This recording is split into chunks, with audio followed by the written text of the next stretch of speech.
Hello there. Thanks for tuning in to my channel. If you're a fan of WWE, you can get to enjoy it in the most unlikely of places. This is SJW Africa.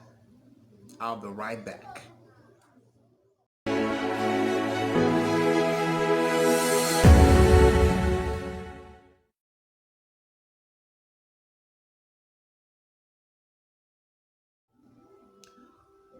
You're welcome back. When a brawl breaks out, when a brawl breaks out at the local Kingdom Hall, there is no place to hide. And that's next on XJW Africa. And in this video, I'm gonna be taking you back a couple years back, um, and tell a story about what happened at one of the Kingdom Halls here in Nigeria, Africa. And first of all, if you are not a Jehovah's Witness, you want to understand that the Jehovah's Witnesses are not a group of people that you will consider as violent or a group of people that could easily get angry and want to get physical with you. But sometimes when a group or a set of witnesses have it up to here, they have no choice than to hold up the fist for a fight to the finish. And I'll give you a backstory. You'll see in some congregation you would notice that there is extreme competition amongst the brothers, and you would uh,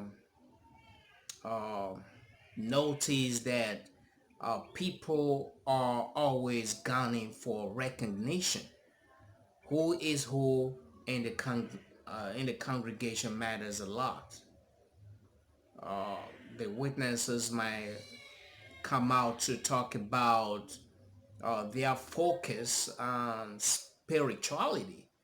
But I will tell you, being a former member, being someone that have been in the organization, I know exactly how it is. So you can tell me what I know. In most cases, uh, you would uh, find that for no reason, there will be a brother that will be marked out as not deserving of a privilege or uh, not spiritual enough to be given certain responsibility in the congregation. But in reality, that's not true if we to look at it from the prescription of the organization. You see that most times, even when a brother had essentially done his best, and you find yourself in a black book of a certain elder, or the black book of the presiding overseer, you would see that you can be held for 5 years without anything to show for it. And sometimes it can be frustrating. Now you just there, and some person, when you go to the convention, you want to volunteer and you ask, well, are you a ministry servant? Are you an elder? Sometimes if you've been in the organization for a long time, it can be embarrassing for you to say, oh, I'm just a publisher. And like, they'll look at you, wow, how long have you been baptized?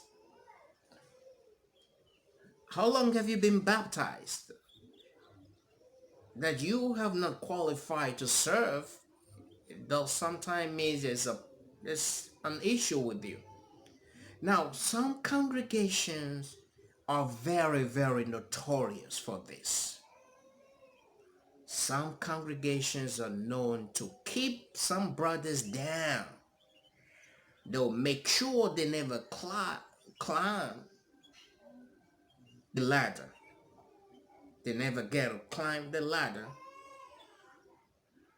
for of reasons being that this brother probably is not a sycophant or has not kissed one of the eldest butts or every one of them. If you're not seeing being docile, malleable, or flexible, one that they can manipulate, you dance to the tune, you don't get to build a book, good book. But if you're that kind of brother and you do not want to do this, or you are a brother that's that have certain things going on for you.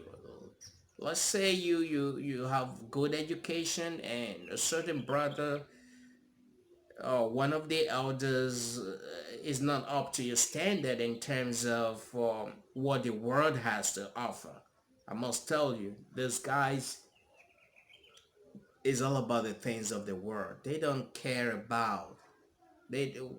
You come to the congregation, they want to look out and see who has the best car, who wore the nicest clothes. That's it essentially. It's not about spirituality, though we might just you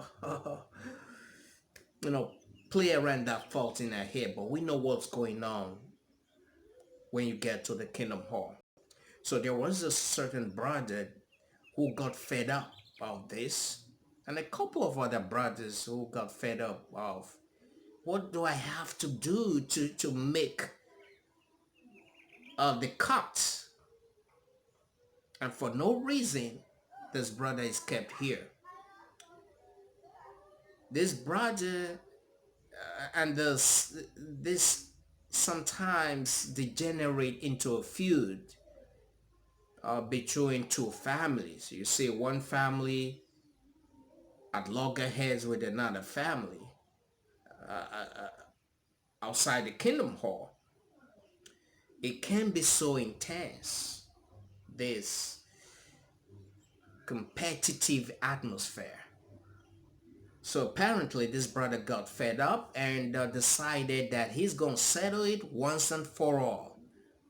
So he headed with his family. I'm not sure if he was, yeah, it was not a married brother, but he had siblings, and I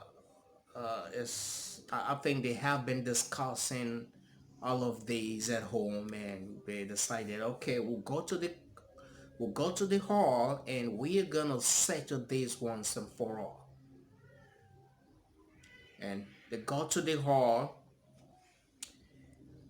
I think the presiding overseer was actually the man at the center of this huge controversy, this huge problem, and actually using his position to keep people down no matter what they did, not allowing them to shine, because they also want to shine and be somebody in the organization, in the congregation. So they got to the hall, and this brother pulled the presiding overseer out and asked him what is it that he has done to him. And while he was interrogating, I use the word interrogation, his siblings were somewhere looking around, around the hall and watching what was gonna happen next. And why this brother was talking to the minister, the presiding overseer, trying to quiz him to know what is going on and why he needs an explanation. He doesn't think that keeping quiet or waiting on Jehovah would solve this, but he needs to get an answer. This whole turmoil has spilled over to outside the congregation. It's being talks, hearsay, gossip all over the place. So let's settle this one for and once and for all. And the presiding overseer try to show this brother and like Brother Max, why don't we talk about this after the meeting? That's not the appropriate time to discuss a thing like this. And this brother insisted, no, no, I need an answer now. We need an answer. I need an answer now. I need to know what. So I think forcefully, uh, this brother was ready for war, and he could see that in his face. And for some strange reasons, the presiding overseer seemed ready too, and he shoved his brother, trying to gain entrance back inside. And this brother held his shirt and held him up like that, and continued demanding to know what is it that is going on in this congregation. So while this was going on, the commotion that had erupted got to awoken the brothers that were enjoying their little service inside, and like, hey, what's the commotion about? And the family of the presiding overseer got to know about this, and they all got out, and I was like, hey, Dad, what's going on? And they see that their dad is being held up by a man who is ready to go to war. And one of the presiding overseer's son just launched a ferocious attack on this brother so that he can let go of his father, and a brawl ensued. Why WWE was going on, this brother who had come to inquire, his brothers came from nowhere because they must have planned it at home that this is not going to go well. So they came out with sticks and stones, and the two families clashed. They went all out. One of the brothers, the siblings of the brother that had started this whole thing, went right to the Kingdom Hall gate and locked it up, so nobody could get entrance out the hall and come in at the same time. It was it was a huge fight, and these witnesses, these brothers, this Jehovah's representative on earth today, throw caution to the winds and got physical. You know what I mean? That's not like that's a showdown. Throwing fists, throwing stones. The meeting was put on hold. There was chaos, and the chaos was so loud that the vicinity, the worldly people in the vicinity, were coming, peeping through the Kingdom Hall gate to watch the show of shame. Throwing chairs, stones, stick, no, boxing, real boxing, now Muhammad Ali versus Joe Frazier.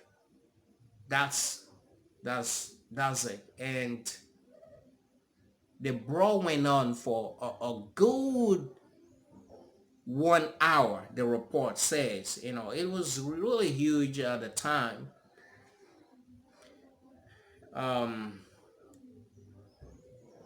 I was not an eyewitness, I must say. This report, it was reported, different details, but I'm trying to pick from three eyewitness account like Luke, Mark, and Matthew did in the Bible, and I just borrowed from the accounts of what actually happened, but it was no secret. If it were the era of smartphones, I think it would have hit the internet uh, for your entertainment.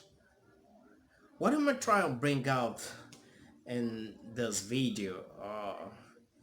I just trying to let you all know, those of you who are Jehovah's Witnesses and those who are not, especially Jehovah's Witnesses, that you know what is going on. You know what it is. This will not make national headline. I think things like this have happened in other churches before. Uh, it may, I've not seen one though, but I think it, yeah, there may be cases where a brawl breaks out and all that. But this was Jehovah's representative, a people who speak for God. So when they do a thing like this, you want to ask, is Jehovah's Holy Spirit really directing those people? And how did this come about? I know I was one person who was kept down for a long time. I didn't want to play any game or kiss anybody's butt because I wanted to be a Jehovah's a ministerial servant or an elder. I just look at, well, it's not a guarantee to everlasting life. So I didn't play their game until I decided to play their game just to know what's going to happen. It's just to prove to me that it is not about Jehovah's Holy Spirit coming upon the elders and have their lenses sharpened to see the head. Mr. Johnson, Brother Johnson is spiritual man. You gotta appoint him now. The Holy Spirit is speaking. No, it's all about who do you know? Who are you friends with? All right. How are you able to follow along the nonsense that is going on? That's what gets you the appointment. So this is enough. I I was in there. When I played the game, boom. The next time the circuit overseer came around, I was appointed because I had started to play the game. I just wanted to know what's going on. I didn't care about being a ministerial servant if I was not going to get it on merit. But I just decided I'll play the game now. And I played the game. I said, oh, this is it. Next time I was appointed as a ministerial servant. So all over the world, I think some people can relate to what I'm saying. It does happen. It's all about recognition. It's all about cloud chasing. It's all about being visible. Who are you?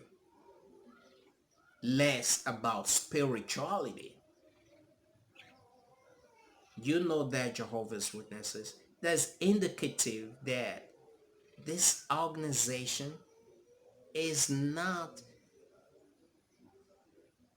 directed by God. God is not involved. It's a man-made religion. And everything you get there is man-made. It's nothing like Holy Spirit or you Jehovah's Witnesses being special or anything like that. You know it. I was there. I wasn't told. Some people will say in my comment section or Facebook or something, hey, you go hejw.org to really know what is going on so that you don't get confused by apostate. I'm someone coming from inside. I was born into this organization. What do you want to tell me about what is going on? You want to tell me that I do not know what I'm talking about? That is it right there. And There have been other similar cases where you hear you hear someone scream right in the middle of the Kingdom Hall while service is going on, screaming out loud, causing an elder out. There have been, and this is coming from people who have been frustrated by those people, and sometimes they just can't take it no more. SJW Africa here. I'm just here telling stories and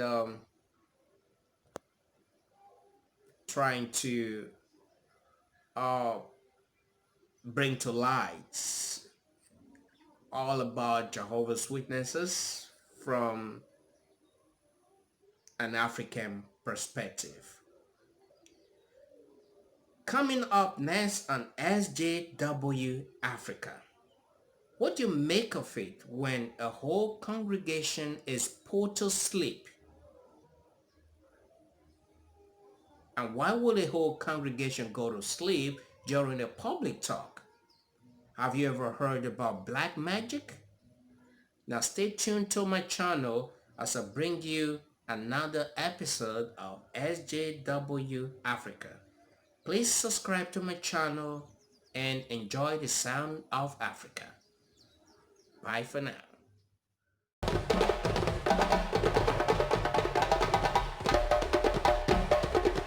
Free Africa.